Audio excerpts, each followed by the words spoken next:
My name is Anna, and for the longest time, my life was all about chemistry and work. After high school, I threw myself into university, studying to become a chemical engineer. Then it was straight to the lab, developing new polymer compounds. My personal life? Didn't even make the to-do list. It was work, more work, and, well, you get it. Then, one unexpected night, everything shifted. I didn't even want to go to that party. It was one of those "you have to come, Anna" situations where my friend Jenna practically dragged me out the door. "It'll be fun," she said. I doubted that, but I went. At the party, Jenna was in her element, chatting up everyone. Then she grabs this guy by the arm and pulls him over to where I was nursing my drink in silence. "Anna, meet Tom," she said, a little too enthusiastically for my liking. "Tom, this is the genius chemist friend I was telling you about." Tom looked a bit taken aback, his eyes wide as he took me in. "Hi," he said, his voice uncertain. "Jenna's told me quite a lot about you." "Good things, I hope," I replied, trying to keep the conversation light. "Yeah, very impressive," he managed, though it sounded like he was talking about a scary movie, not a person. We somehow stumbled through the initial awkwardness and found a quiet corner. Turns out, Tom worked as a manager at a trading company and was a lot more down to earth than our rocky start suggested. He confessed later that night that he'd been intimidated at first, thinking I was too smart for someone like him. That made me laugh. It was refreshing, really. We started seeing each other, and a year flew by. I was surprised at how serious we'd gotten, considering how I used to dodge anything personal, like a chemical spill. Then came the day I met his family. His mom was a sweetheart, welcoming me with open arms. But his sister, Laura?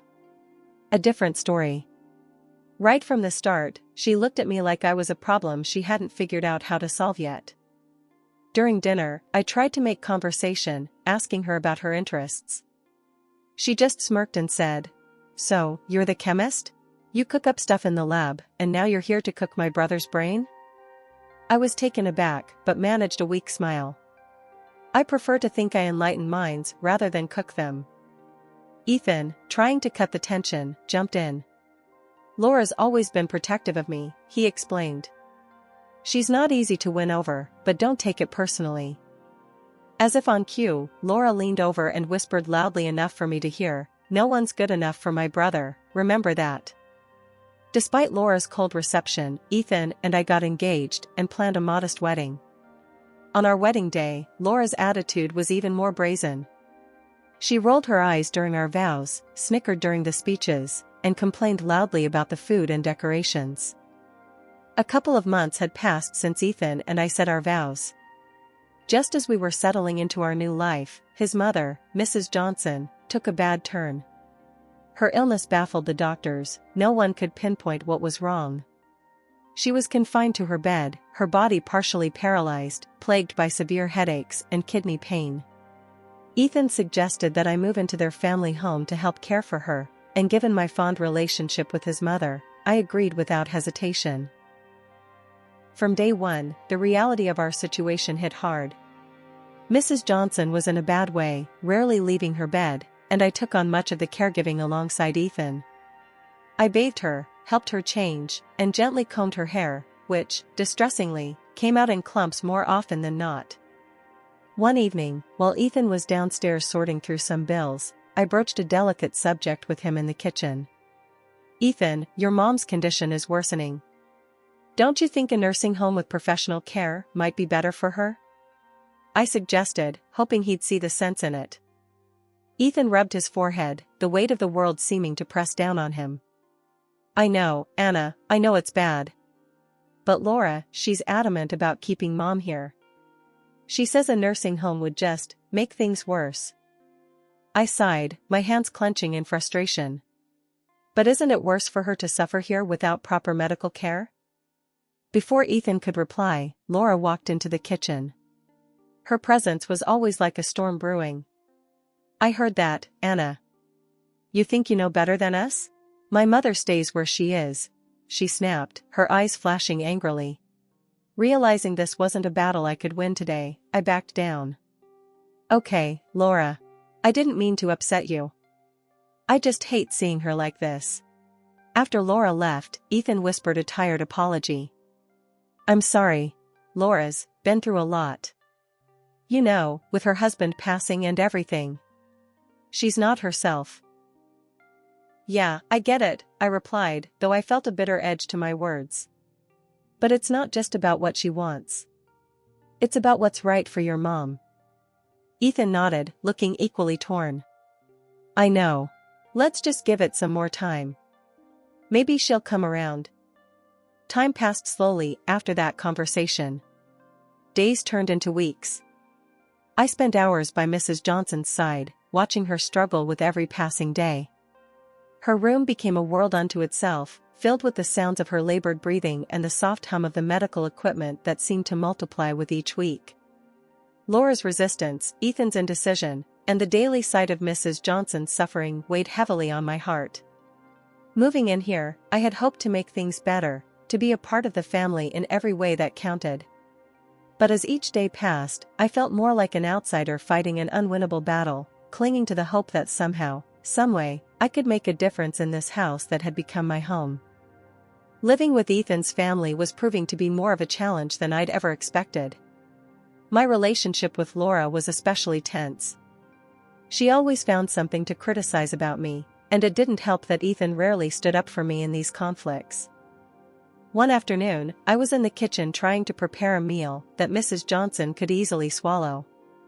Ethan was at work, and I was alone, which was becoming more and more my preference, given Laura's frequent, harsh visits. As I was mashing potatoes, the back door slammed. I didn't need to turn around to know Laura had entered. Making a mess as usual, I see, Laura's voice cut through the quiet like a knife. I kept my focus on the task at hand, my grip tightening on the masher. I'm making dinner for your mom. She needs something easy to eat.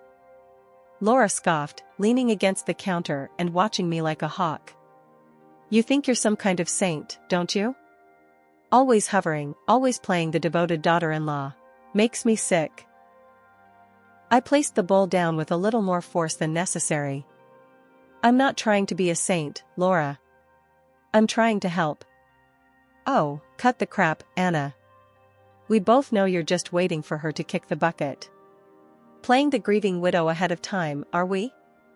Laura snapped, her eyes gleaming with something spiteful.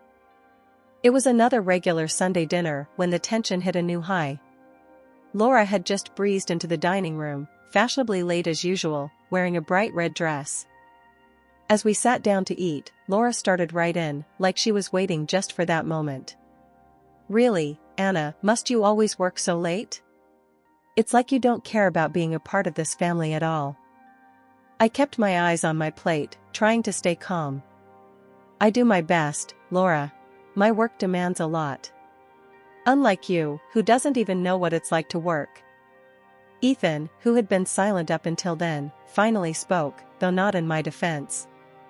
Anna, please remember Laura is going through a lot right now with her husband's recent passing. Try to be a little more understanding. His words felt like a betrayal. I shot back before I could stop myself. Maybe if she dressed more like a widow rather than going to a party, I could take her grief a bit more seriously. The table went silent. Ethan's expression hardened. Anna, that's uncalled for. But it's true. I couldn't hold back. She criticizes everything I do, but barely looks in on her own mother. How is that fair? Laura slammed her fork down, standing abruptly.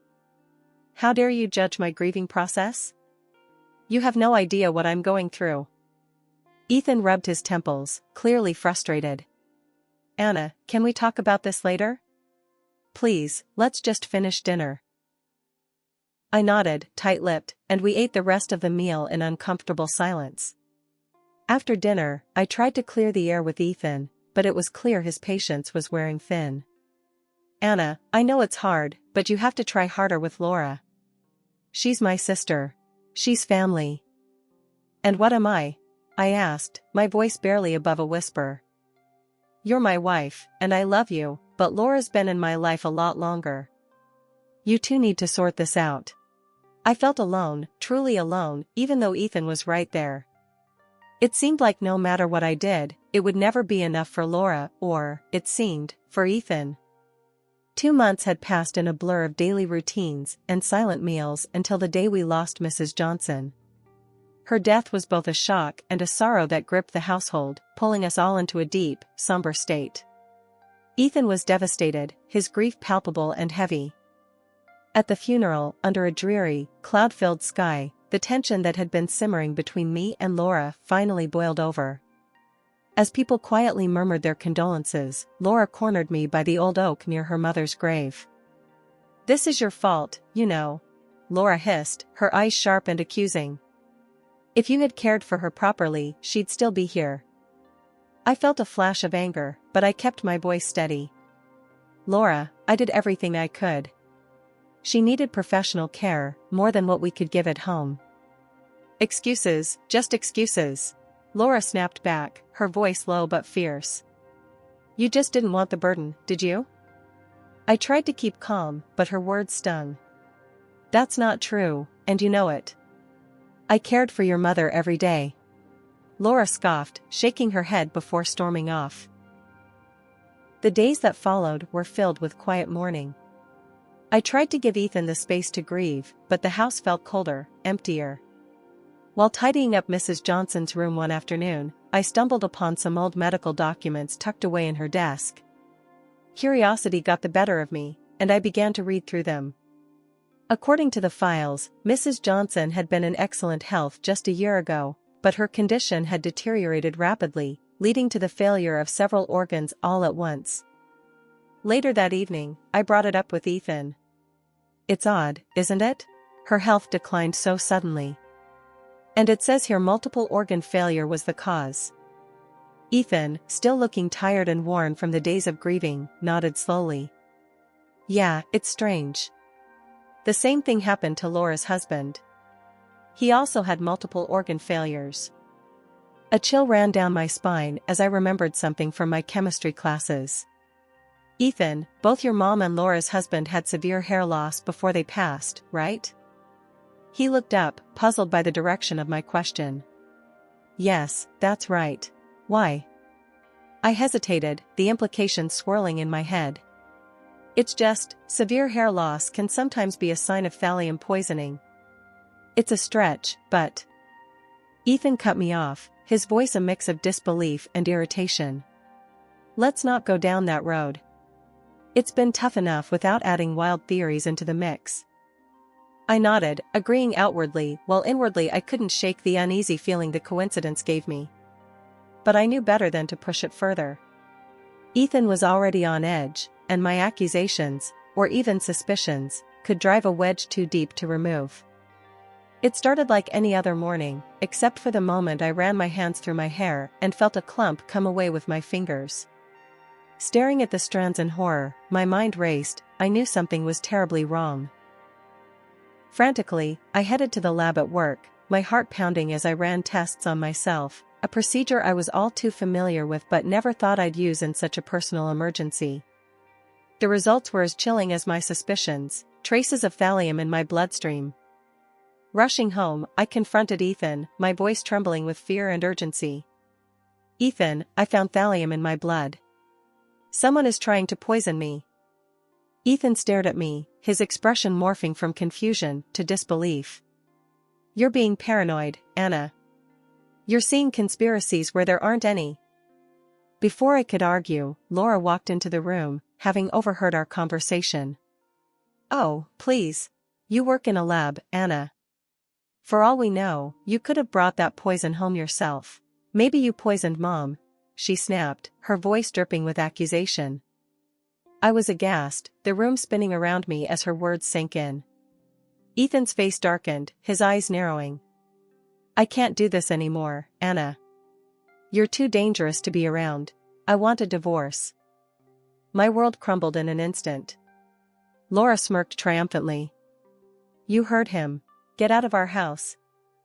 Numb and heartbroken, I packed my belongings, the weight of their betrayal crushing me. Sitting amidst the unpacked boxes, the truth slowly pieced itself together in my mind. It was Laura. She had poisoned her mother and tried to poison me. Determined to find proof, I hired a private detective and handed over all the evidence I had, including the medical reports and my blood test results. 2 weeks dragged by with agonizing slowness until the detective came back with shocking news. Laura had burned through the fortune she inherited from her late husband and was drowning in debt. It became clear her motives were as toxic as the poison she favored. "This isn't just about inheritance," I told the detective, my voice steady despite the turmoil inside. "She's eliminating anyone who stands in her way. She could be targeting Ethan next." Armed with this new information, I knew I had to act fast to prevent further harm. I called Ethan, my voice trembling but firm. "Ethan, I have proof about Laura. We need to meet. You have to see this." His response was cold, dismissive. "You're crazy, Anna. I can't believe I ever trusted you." And with that, he blocked my number, cutting off any chance of further communication. Standing there, phone in hand, I felt a mix of rage and resolve wash over me. Despite everything that had happened, I knew I needed to confront Ethan and reveal Laura's malicious plans. Reluctantly, he let me into the house. The coolness inside was a stark contrast to the sweltering heat outside. Ethan was quiet, his face drawn and tired. There was a glass of lemonade on the table, condensation beating on the outside. "It's hot out there," he said, nodding towards the glass.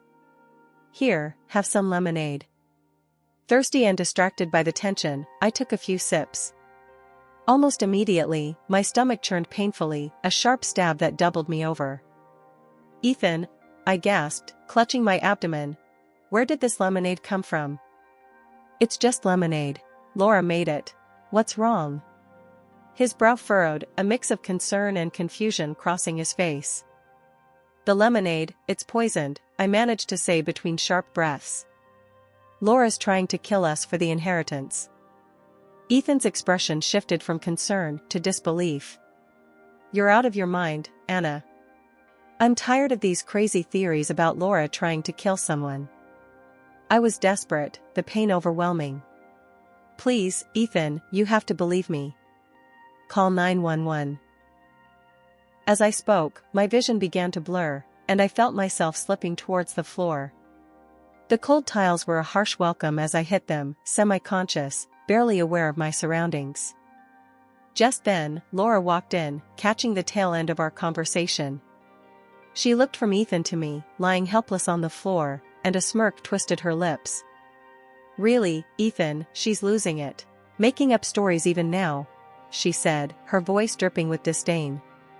Ethan, conflicted and overwhelmed, rushed to the kitchen to fetch a cold compress, leaving me at Laura's mercy. Kneeling beside me, Laura leaned in close, her voice a venomous whisper. "This is the end for you. In a few hours, the thallium will finish its work, and then Ethan's next. Once he's gone, everything will be mine."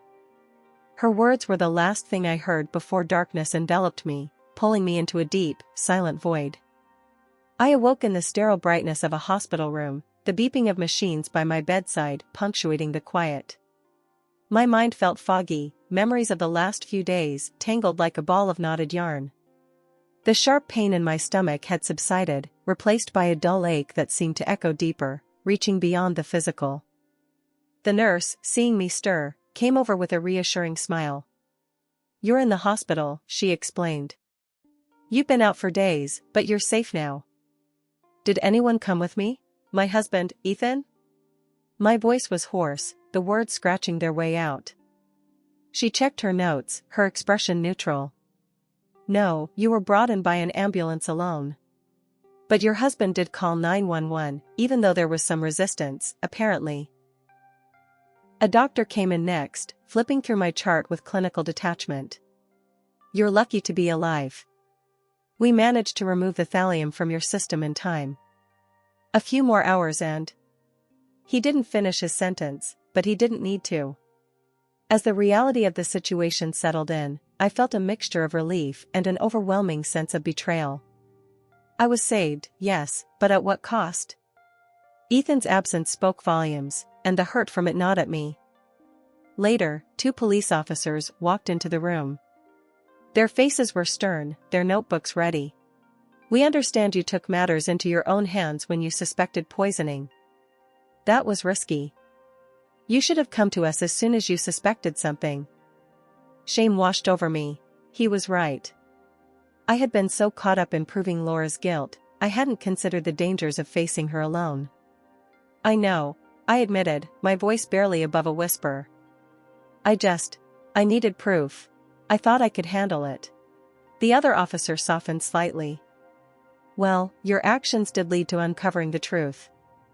We've apprehended your sister-in-law.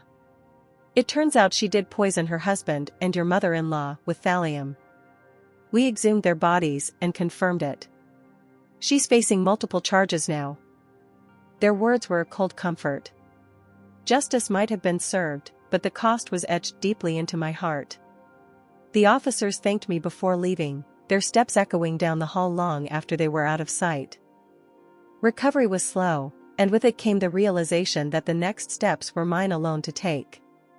Ethan's absence had severed whatever ties remained, and as painful as it was clear that my path forward would not include him. The trial of my sister-in-law, Laura, dragged on for months. It was a grueling process, filled with legal complexities and emotional turmoil. Throughout it all, the courthouse was a cold place, echoing with the footsteps of those seeking justice and those dreading it. I hadn't seen Ethan since I left the hospital, not until the first day of the trial. He sat there, a stoic figure, clinging to a version of his sister that no longer existed in the eyes of the law. Despite the overwhelming evidence presented by the prosecution, Ethan refused to believe Laura's guilt. He whispered fiercely during recess, "You're wrong about her. The tests, the accusations, they're all mistakes. Laura's an angel, not a monster." I looked into his eyes, searching for the man I once loved, but found only a stranger. "How can you still say that after everything? Look at the evidence." He shook his head, dismissive and cold. "It's all circumstantial. You just want revenge on her, that's all this is." The trial continued, witnesses came and went, experts testified about the lethal levels of thallium found in the bodies, and slowly, the truth began to unfold before everyone in that courtroom. Laura sat there, mostly impassive, until the pressure of the undeniable evidence reached a breaking point. On the final day, when confronted with a particularly damning piece of evidence, Laura's composure cracked. With a cruel smile, she confessed, her voice chilling the room. "Yes, I did it. I poisoned them all, my husband, my mother, and I tried to kill Anna and Ethan too. All for the property, all for a life I deserved." The courtroom erupted in murmurs, the shock palpable in the air. Ethan's face drained of color as he turned to look at me, the realization of his sister's true nature finally dawning on him. Laura was found guilty of double premeditated murder and attempted murder. The judge handed down a life sentence, ensuring she would spend her remaining days behind bars. Additionally, all her assets were seized and awarded to me as compensation for the immense physical and emotional harm she had caused. After the verdict, Ethan approached me outside the courtroom. His eyes were red, his voice shaky. "Anna, I'm so sorry. I was blind. Please, can we start over? Can we try again?" The pain of his betrayal, once sharp and biting, had settled into a dull, constant ache. I looked at him, really looked at him, and knew that too much had passed between us, too much had been broken. "No, Ethan. I can't. It's over." He reached out, but I stepped back, my decision firm. "Take care of yourself, Ethan." Leaving the courthouse, I felt a weight lift off my shoulders, not because I enjoyed the outcome, but because it was finally over.